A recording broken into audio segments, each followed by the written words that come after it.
What's happening, everybody? My name is Brendan, And I'm Jacob. and we are giving you an intro and history to Bitcoin. Coming from ourselves, we are cryptoconsulting.org, and we are going to give you a little bit more information about cryptocurrency.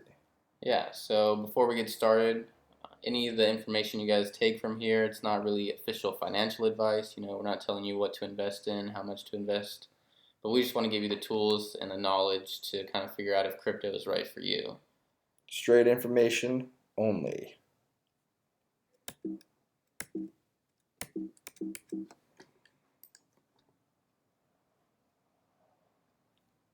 So, jumping into it, Bitcoin was first created 2 weeks after the housing market crash in 2008.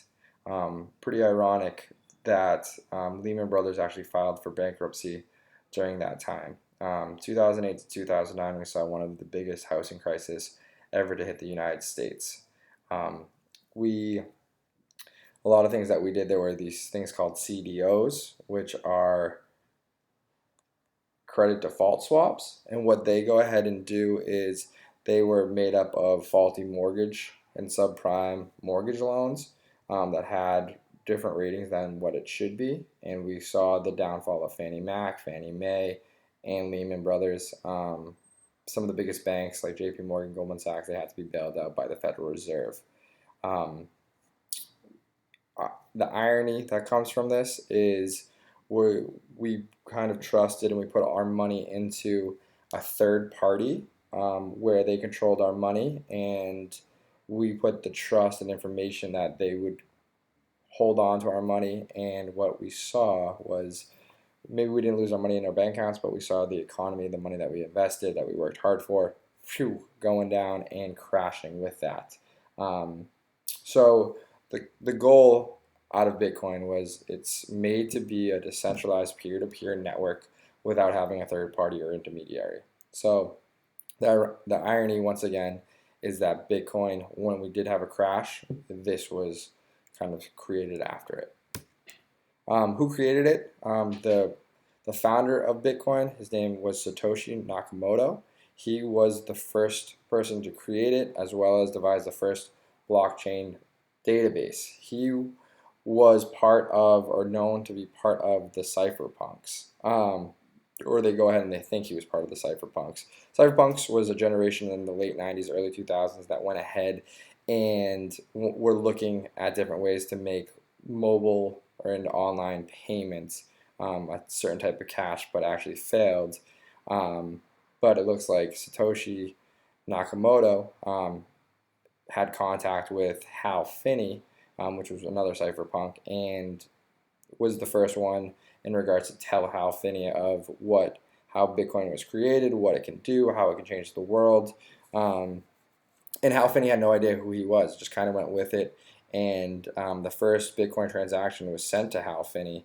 And when Hal Finney went to go talk to the CIA, who eventually heard about this, you never heard from Satoshi Nakamoto again, which is pretty crazy. So we never actually know who the creator of Bitcoin was, who had this idea in the beginning. There's kind of like a mask to the face, and it's been an ongoing debate of who he is or what he is.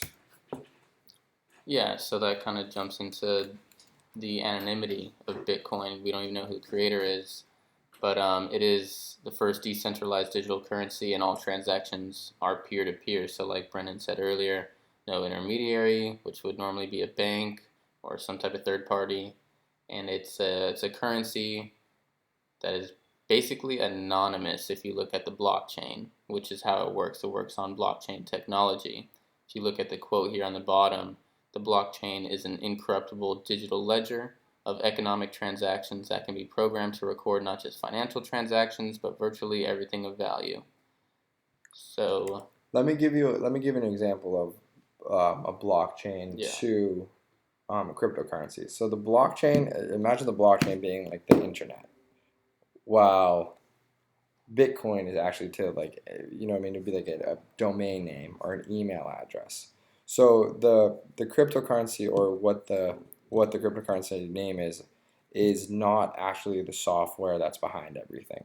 Really, blockchain is the software, while the cryptocurrency is usually like the additive or like the arm of the company or something that has value that can be considered maybe like a stock of that blockchain or that company. Right, yeah. So everyone talks about Bitcoin, but what all the big banks and all the investment firms and everyone, they're looking into this technology that's revolutionary, which is the blockchain. Brandon pretty much touched on that perfectly. But what the blockchain is this public ledger. It's digital, decentralized, which is the future, what everyone's looking for. Something decentralized, not owned by a bank or some type of third party that's just making money off it. This is for the people, for the world. It records all the transactions. It continuously updates all the digital records of who owns what, but it doesn't keep your name. It doesn't have like your social security number or anything. It's all anonymous. So it's recorded in an encrypted fashion, which protects from hackers or different types of cyber criminals. Another thing we want to touch on is how quickly you can send money with Bitcoin through the blockchain. If you go through someone like Western Union and you want to send money from here to your family over in, Russia or wherever, it's going to take you like a week, 5 to 7 days usually. But with sending Bitcoin, it's a matter of seconds or an hour at most. And all these transactions are anonymous, secure, and obviously extremely quick. Awesome. So, wrapping up there, we didn't say any goodbyes. It's all good. Well, We can edit one in. Do you want? Yeah, do one right now. Say bye. We'll cut that up. All right. Well, hey, thank you for tuning in. Stay tuned for our next video.